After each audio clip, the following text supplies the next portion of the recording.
Carissimi lettori di mattoscacco.com, benvenuto in questa nuova partita commentata e in questa partita ti illustrerò l'importanza che ha eseguire bene un'apertura.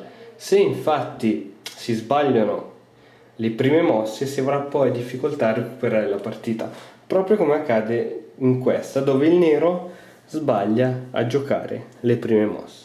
Cavallo F6, cavallo F3, C5, spingendo il bianco ad avanzare, infatti così accade, e 6, cercando di cambiare i pedoni, cavallo C3, solitamente si gioca C4 e ora segue una serie di cambi. Cavallo per e donna per.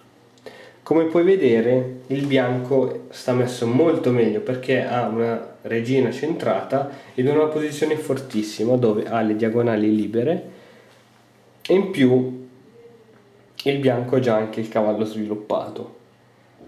Quindi alfiere 7 cercando di liberare lo spazio per l'arrocco, alfiere G5.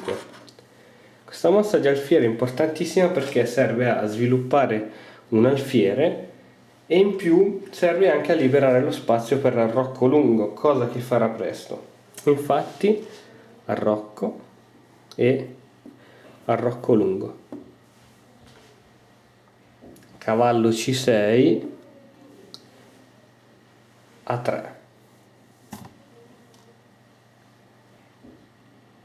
B5 cercando subito di creare un attacco sull'ala di donna, quindi andare ad attaccare l'arrocco bianco.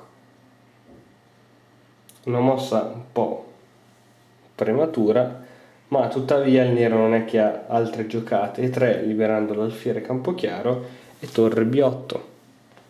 Forse si poteva cercare di meglio, forse di tirare fuori qualche altro pezzo, per esempio con donna B6.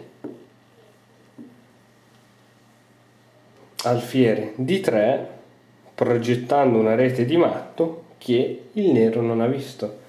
C4 ed ora sacrificio greco. Alfiere per H7 e qui il nero abbandonò poiché dopo re cambio di alfieri,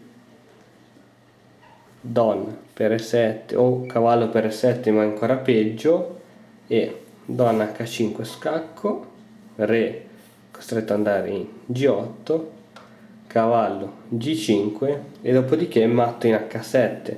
Se per esempio il bianco cerca di muovere questo pedone è matto comunque. Se cerca di spostare la torre per far spazio al re è matto comunque perché donna H7, re F8 e donna H8 scacco matto.